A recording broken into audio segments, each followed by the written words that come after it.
दोस्तों, आज मैं आपको मुंशी प्रेमचंद की एक ऐसी कहानी सुनाने जा रहा हूं जो इंसान के घमंड, दिखावे और दौलत के नशे की सच्चाई को बेहद गहराई से दिखाती है। ये कहानी हमें बताती है कि कभी-कभी वैभव और शानो शौकत का आकर्षण इंसान को उसकी असली पहचान से दूर ले जाता है। तो आइए सुनते हैं प्रेमचंद जी की प्रसिद्ध कहानी नशा। ईश्वरी एक बड़े जमींदार का लड़का था और मैं गरीब क्लर्क था जिसके पास मेहनत मजदूरी के सिवा और कोई जायदाद न थी। हम दोनों में परस्पर बहसें होती रहती थीं। मैं जमींदारी की बुराई करता, उन्हें हिंसक पशु और खून चूसने वाली जौंक और वृक्षों की चोटी पर फूलने वाला बांझ कहता। वो जमींदारों का पक्ष लेता, पर स्वभावतः उसका पहलू कुछ कमजोर होता था क्योंकि उसके पास जमींदारों के अनुकूल कोई दलील न थी। वो कहता कि सभी मनुष्य बराबर नहीं होते, छोटे बड़े हमेशा होते रहेंगे। लचर दलील थी। किसी मानुषीय या नैतिक नियम से इस व्यवस्था का औचित्य सिद्ध करना कठिन था। मैं इस वाद विवाद की गर्मी में अक्सर तेज हो जाता और लगने वाली बात कह जाता, लेकिन ईश्वरी हार कर भी मुस्कुराता रहता था। मैंने उसे कभी गर्म होते नहीं देखा। शायद इसका कारण ये था कि वो अपने पक्ष की कमजोरी समझता था। नौकरों से वो सीधे मुंह बात नहीं करता था। अमीरों में जो एक बेदर्दी और उद्दंडता होती है, इसमें उसे भी प्रचुर भाग मिला था। नौकर ने बिस्तर लगाने में जरा भी देर की, दूध जरूरत से ज्यादा गर्म या ठंडा हुआ, साइकिल अच्छी तरह साफ नहीं हुई तो वो आपे से बाहर हो जाता। सुस्ती या बदतमीजी उसे जरा भी बर्दाश्त न थी, पर दोस्तों से और विशेषकर मुझसे उसका व्यवहार सौहार्द और नम्रता से भरा हुआ होता था। शायद उसकी जगह मैं होता तो मुझसे भी वही कठोरताएं पैदा हो जाती जो उसमें थीं, क्योंकि मेरा लोकप्रेम सिद्धांतों पर नहीं, निजी दशाओं पर टिका हुआ था। लेकिन वो मेरी जगह होकर भी शायद अमीर ही रहता, क्योंकि वह प्रकृति से ही विलासी और ऐश्वर्य प्रिय था। अब की दशहरे की छुट्टियों में मैंने निश्चय किया कि घर न जाऊंगा। मेरे पास किराए के लिए रुपए न थे और न घरवालों को तकलीफ देना चाहता था। मैं जानता हूं वे मुझे जो कुछ देते हैं वह उनकी हैसियत से बहुत ज्यादा है। उसके साथ ही परीक्षा का ख्याल था। अभी बहुत कुछ पढ़ना है। बोर्डिंग हाउस में भूत की तरह अकेले पड़े रहने को भी जीना चाहता था। इसलिए जब ईश्वरी ने मुझे अपने घर का नेवता दिया तो मैं बिना आग्रह के राजी हो गया। ईश्वरी के साथ परीक्षा की तैयारी खूब हो जाएगी। वो अमीर होकर भी मेहनती और ज़हीन है, उसने उसके साथ ही कहा। लेकिन भाई, एक बात का ख्याल रखना, वहां अगर जमींदारों की निंदा की तो मामला बिगड़ जाएगा और मेरे घरवालों को बुरा लगेगा। वे लोग तो असामियों पर इसी दावे से शासन करते हैं कि ईश्वर ने असामियों को उनकी सेवा के लिए ही पैदा किया है। असामी और उनमें कोई मौलिक भेद नहीं है, तो जमींदारों का कहीं पता न लगे। मैंने कहा, तो क्या तुम समझते हो कि मैं वहां जाकर कुछ और हो जाऊंगा? हाँ, मैं तो यही समझता हूं। तुम गलत समझते हो। ईश्वरी ने इसका कोई जवाब न दिया। कदाचित उसने इस मामले को मेरे विवेक पर छोड़ दिया और बहुत अच्छा किया। अगर वो अपनी बात पर अड़ता तो मैं भी जिद पकड़ लेता। सेकंड क्लास तो क्या, मैंने कभी इंटर क्लास में भी सफर न किया था। अब की सेकंड क्लास में सफर का सौभाग्य प्राप्त हुआ। गाड़ी तो 9 बजे रात को आती थी, पर यात्रा के हर्ष में हम शाम को ही स्टेशन जा पहुंचे। कुछ देर इधर उधर सैर करने के बाद रिफ्रेशमेंट रूम में जाकर हम लोगों ने भोजन किया। मेरी वेशभूषा और रंग ढंग से पारखी खानसामों को ये पहचानने में देर न लगी कि मालिक कौन है और पिछलग्गू कौन। लेकिन न जाने क्यों मुझे उनकी गुस्ताखी बुरी लग रही थी। पैसे ईश्वरी की जेब से गए। शायद मेरे पिता को जो वेतन मिलता है उससे ज्यादा इन खानसामों को इनाम इकराम में मिल जाता हो। एक अठन्नी तो चलते समय ईश्वरी ही ने दी। फिर भी मैं उन सबों से उसी तत्परता और विनय की अपेक्षा करता था जिससे वे ईश्वरी की सेवा कर रहे थे। क्यों ईश्वरी के हुक्म पर सबके सब दौड़ते हैं, लेकिन मैं कोई चीज मांगता हूं तो उतना उत्साह नहीं दिखाते। मुझे भोजन में कुछ स्वाद न मिला। यह भेद मेरे ध्यान को संपूर्ण रूप से अपनी ओर खींचे हुए था। गाड़ी आई, हम दोनों सवार हुए। खानसामों ने ईश्वरी को सलाम किया, मेरी ओर देखा भी नहीं। ईश्वरी ने कहा, कितने तमीजदार हैं ये सब, एक हमारे नौकर हैं कि कोई काम करने का ढंग नहीं। मैंने खट्टे मन से कहा, इसी तरह अगर तुम अपने नौकरों को भी 8 आने रोज इनाम दिया करो तो शायद इनसे ज्यादा तमीजदार हो जाएं। तो क्या तुम समझते हो ये सब केवल इनाम के लालच से इतना अदब करते हैं? जी नहीं, कदापि नहीं। तमीज और अदब तो इनके रक्त में मिल गया है। गाड़ी चली। डाक थी, प्रयाग से चली तो प्रतापगढ़ जाकर रुकी। एक आदमी ने हमारा कमरा खोला। मैं तुरंत चिल्ला उठा, दूसरा दर्जा है, सेकंड क्लास है। उस मुसाफिर ने डिब्बे के अंदर आकर मेरी ओर एक विचित्र उपेक्षा की दृष्टि से देखकर कहा, जी हाँ, सेवक इतना समझता है, और बीच वाले बर्थ पर बैठ गया। मुझे कितनी लज्जा आई, कह नहीं सकता। भोर होते होते हम लोग मुरादाबाद पहुंचे। स्टेशन पर कई आदमी हमारा स्वागत करने के लिए खड़े थे। 2 अर्दली, 5 बेगार। बेगारों ने हमारा लगेज उठाया। दोनों भद्र पुरुष पीछे पीछे चले। एक मुसलमान था, रियासत अली, दूसरा ब्राह्मण था, रामहरख। दोनों ने मेरी ओर अपरिचित नेत्रों से देखा, मानो कह रहे हों, तुम कौवे होकर हंस के साथ कैसे? रियासत अली ने ईश्वरी से पूछा, ये बाबू साहब क्या आपके साथ पढ़ते हैं? ईश्वरी ने जवाब दिया, हाँ, साथ पढ़ते भी हैं और साथ रहते भी हैं। यूं कहिए कि आप ही की बदौलत मैं इलाहाबाद पड़ा हुआ हूं, नहीं तो कब का लखनऊ चला आया होता। अब कि मैं इन्हें घसीट लाया। इनके घर से कई तार आ चुके थे, मगर मैंने इनकारी जवाब दिलवा दिए। आखिरी तार तो अर्जेंट था, जिसकी फीस 4 आने प्रति शब्द है, पर यहां से उनका भी जवाब इनकारी ही था। दोनों सज्जनों ने मेरी ओर चकित नेत्रों से देखा, आतंकित हो जाने की चेष्टा करते जान पड़े। रियासत अली ने अर्धशंका के स्वर में कहा, लेकिन आप बड़े सादे लिबास में रहते हैं। ईश्वरी ने शंका निवारण की, महात्मा गांधी के भक्त हैं साहब, खद्दर के सिवा कुछ पहनते ही नहीं, पुराने सारे कपड़े जला डाले। यूं कहिए कि राजा हैं, 2.5 लाख सालाना की रियासत है, पर आपकी सूरत देखो तो मालूम होता है अभी अनाथालय से पकड़कर आए हैं। राम हरख बोले, अमीरों का ऐसा स्वभाव बहुत कम देखने में आता है, कोई भांप ही नहीं सकता। रियासत अली ने समर्थन किया, आपने महाराजा चौंगली को देखा होता तो दांतों तले उंगली दबाते। एक गाढ़े की मिर्जई और चमरौंधे जूते पहने बाजारों में घूमा करते थे। सुनते हैं एक बार बेगार में पकड़े गए थे और उन्हीं ने 10 लाख से कॉलेज खोल दिया। मैं मन में कटा जा रहा था, पर न जाने क्या बात थी कि ये सफ़ेद झूठ उस वक्त मुझे हास्यास्पद न जान पड़ा। उसके प्रत्येक वाक्य के साथ मानो मैं उस कल्पित वैभव के समीपतर आता जाता था। मैं शहसवार नहीं हूँ, हाँ, लड़कपन में कई बार लद्दू घोड़ों पर सवार हुआ हूँ। यहाँ देखा तो 2 कलारास, तेज तर्रार बढ़िया नस्ल के घोड़े हमारे लिए तैयार खड़े थे। मेरी तो जान ही निकल गई। सवार तो हुआ, पर बोटियां कांप रही थीं। मैंने चेहरे पर शिकन न पड़ने दी, घोड़े को ईश्वरी के पीछे डाल दिया। खैरियत ये हुई कि ईश्वरी ने घोड़े को तेज न किया, वरना शायद मैं हाथ पांव तुड़वाकर लौटता। संभव है ईश्वरी ने समझ लिया हो कि ये कितने पानी में है। ईश्वरी का घर क्या था, किला था। इमाम बाड़े का सा फाटक, द्वार पर पहरेदार टहलता हुआ, नौकरों का कोई हिसाब नहीं, एक हाथी बधा हुआ। ईश्वरी ने अपने पिता, चाचा, ताऊ आदि सबसे मेरा परिचय कराया और उसी अतिशयोक्ति के साथ ऐसी हवा बांधी कि कुछ न पूछिए। नौकर चाकर ही नहीं, घर के लोग भी मेरा सम्मान करने लगे। देहात के जमींदार लाखों का मुनाफा, मगर पुलिस कांस्टेबल को अफसर समझने वाले। कई महाशय तो मुझे हुजूर हुजूर कहने लगे। जब जरा एकांत हुआ तो मैंने ईश्वरी से कहा, तुम बड़े शैतान हो यार, मेरी मिट्टी क्यों पलीद कर रहे हो? ईश्वरी ने दृढ़ मुस्कान के साथ कहा, इन गधों के सामने यही चाल जरूरी थी, वरना ये सीधे मुंह बोलते भी नहीं।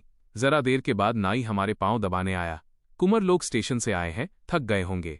ईश्वरी ने मेरी ओर इशारा करके कहा, पहले कुंवर साहब के पांव दबा। मैं चारपाई पर लेटा हुआ था। मेरे जीवन में ऐसा शायद ही कभी हुआ हो कि किसी ने मेरे पांव दबाए हों। मैं इसे अमीरों के चोचले, रईसों का गधापन और बड़े आदमियों की मुश्तनडी, हट्टा कट्टापन, जबरदस्ती और जाने क्या क्या कहकर ईश्वरी का परिहास किया करता था, और आज मैं पोतड़ों का रईस बनने का स्वांग भर रहा था। इतने में 10 बज गए। पुरानी सभ्यता के लोग थे। नई रोशनी अभी केवल पहाड़ की चोटी तक पहुंच पाई थी। अंदर से भोजन का बुलावा आया। हम स्नान करने चले। मैं हमेशा अपनी धोती खुद छांट साफ करना धोना लिया करता हूं, मगर यहां मैंने ईश्वरी की ही भांति अपनी धोती भी छोड़ दी। अपने हाथों अपनी धोती छांटते शर्म आ रही थी। अंदर भोजन करने चले। हॉस्टल में जूते पहने मेज पर जा डटते थे। यहां पांव धोना आवश्यक था। कहार पानी लिए खड़ा था। ईश्वरी ने पांव बढ़ा दिए। कहार ने उसके पांव धोए। मैंने भी पांव बढ़ा दिए। कहार ने मेरे पांव भी धोए। मेरा वो विचार न जाने कहाँ चला गया था। सोचा था वहां देहात में एकाग्र होकर खूब पढ़ेंगे, पर यहां सारा दिन सैर सपाटे में कट जाता था। कहीं नदी में बजरे पर सैर कर रहे हैं, कहीं मछलियों या चिड़ियों का शिकार खेल रहे हैं, कहीं पहलवानों की कुश्ती देख रहे हैं, कहीं शतरंज पर जमे हैं। ईश्वरी खूब अंडे मंगवाता और कमरे में स्टोव पर आमलेट बनते। नौकरों का एक जत्था हमेशा घेरे रहता। अपने हाथ पांव हिलाने की कोई जरूरत नहीं, केवल जबान हिला देना काफी है। नहाने बैठो तो आदमी नहलाने को हाजिर, लेटो तो आदमी पंखा झलने को खड़े। महात्मा गांधी का कुंवर चेला मशहूर था। भीतर से बाहर तक मेरी धाक थी। नाश्ते में जरा भी देर न होने पाए, कहीं कुंवर साहब नाराज न हो जाएं, बिछावन ठीक समय पर लग जाए। कुंवर साहब के सोने का समय आ गया। मैं ईश्वरी से भी ज्यादा नाजुक दिमाग बन गया था, या बनने पर मजबूर किया गया था।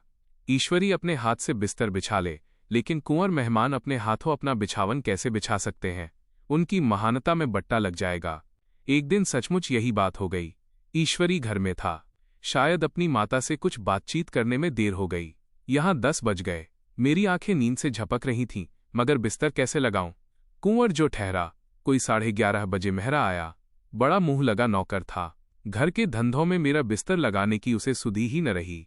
अब जो याद आई तो भागा हुआ आया। मैंने ऐसी डांट बताई कि उसने भी याद किया होगा। ईश्वरी मेरी डांट सुनकर बाहर निकल आया और बोला, तुमने बहुत अच्छा किया। ये सब हरामखोर इसी व्यवहार के योग्य हैं। इसी तरह ईश्वरी एक दिन एक जगह दावत में गया हुआ था। शाम हो गई मगर लैंप मेज पर रखा हुआ था। दियासलाई भी थी, लेकिन ईश्वरी खुद कभी लैंप नहीं जलाता था। फिर कुंवर साहब कैसे जलाएं? मैं झुंझला रहा था। समाचार पत्र आया रखा हुआ था। जी उधर लगा हुआ था, पर लैंप नदारद। दैवयोग से उसी वक्त मुंशी रियासत अली आ निकले। मैं उन्हीं पर उबल पड़ा। ऐसी फटकार बताई कि बेचारा उल्लू हो गया। तुम लोगों को इतनी फिक्र भी नहीं कि लैंप तो जलवा दो। मालूम नहीं ऐसे कामचोर आदमियों का यहाँ कैसे गुजर होता है। मेरे यहाँ घंटे भर निर्वाह न हो। रियासत अली ने कांपते हुए हाथों से लैंप जला दिया। वहाँ एक ठाकुर अक्सर आया करता था। कुछ मनचला आदमी था, महात्मा गांधी का परम भक्त।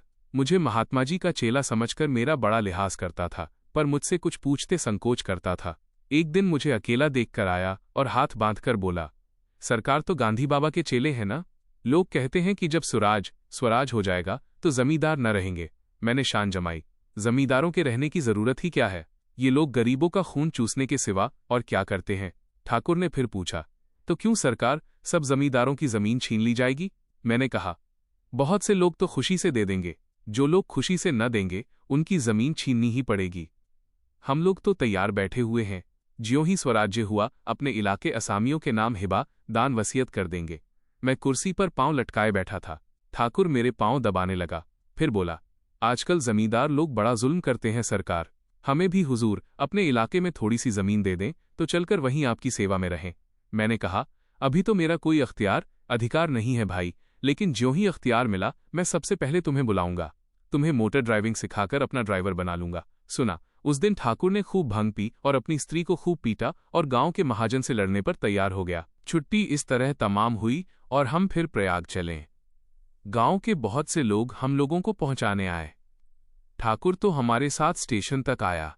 मैंने भी अपना पार्ट खूब सफाई से खेला और अपनी कुबेरोचित विनय और देवत्व की मुहर हरेक हृदय पर लगा दी। जी तो चाहता था हर एक नौकर को अच्छा इनाम दूं, लेकिन वो सामर्थ्य कहाँ थी। वापसी टिकट था ही, केवल गाड़ी में बैठना था, पर गाड़ी आई तो ठसाठस भरी हुई। दुर्गा पूजा की छुट्टियां भोगकर सभी लोग लौट रहे थे। सेकेंड क्लास में तिल रखने की जगह नहीं। इंटर क्लास की हालत उससे भी बदतर। ये आखिरी गाड़ी थी, किसी तरह रुक न सकते थे। बड़ी मुश्किल से तीसरे दर्जे में जगह मिली। हमारे ऐश्वर्य ने वहां अपना रंग जमा लिया, मगर मुझे उसमें बैठना बुरा लग रहा था। आए थे आराम से लेटे लेटे, जा रहे थे सिकुड़े हुए। पहलू बदलने की भी जगह न थी। कई आदमी पढ़े लिखे भी थे। वे आपस में अंग्रेजी राज्य की तारीफ करते जा रहे थे। एक महाशय बोले, ऐसा न्याय तो किसी राज्य में नहीं देखा। छोटे बड़े सब बराबर। राजा भी किसी पर अन्याय करे तो अदालत उसकी गर्दन दबा देती है। दूसरे सज्जन ने समर्थन किया, अरे साहब, आप खुद बादशाह पर दावा कर सकते हैं, अदालत में बादशाह पर डिग्री हो जाती है। एक आदमी जिसकी पीठ पर बड़ा गट्ठर बंधा था, कलकत्ते जा रहा था। कहीं गठरी रखने की जगह न मिलती थी, पीठ पर बांधे हुए था। इससे बेचैन होकर बार बार द्वार पर खड़ा हो जाता। मैं द्वार के पास ही बैठा हुआ था। उसका बार बार आकर मेरे मुंह को अपनी गठरी से रगड़ना मुझे बहुत बुरा लग रहा था। एक तो हवा यूं ही कम थी, दूसरे उस गवार का आकर मेरे मुंह पर खड़ा हो जाना मानो मेरा गला दबाना था। मैं कुछ देर तक जब्त किए बैठा रहा। एकाएक मुझे क्रोध आ गया। मैंने उसे पकड़कर पीछे ठेल दिया और 2 तमाचे जोर जोर से लगाए। उसने आंखें निकालकर कहा, क्यों मारते हो बाबूजी, हमने भी किराया दिया है। मैंने उठकर 2-3 तमाचे और जड़ दिए। गाड़ी में तूफान आ गया। चारों ओर से मुझ पर बौछार पड़ने लगी।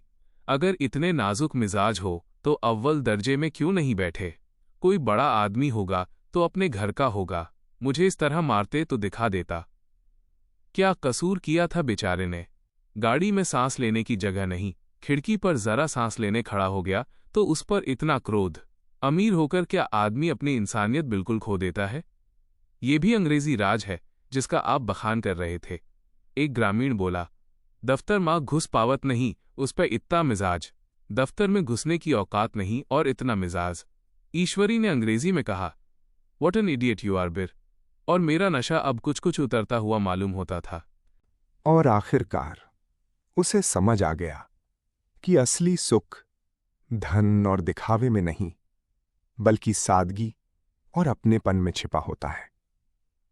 वैभव का नशा कुछ समय के लिए इंसान को बदल सकता है, लेकिन सच्चाई देर सबेर आईना जरूर दिखाती है। तो दोस्तों, ये थी मुंशी प्रेमचंद की प्रसिद्ध कहानी नशा। अगर आपको ये कहानी पसंद आई हो तो इसे अपने दोस्तों के साथ जरूर साझा करें। ऐसी ही और दिल छू लेने वाली कहानियां सुनने के लिए हमारे साथ जुड़े रहिए। धन्यवाद।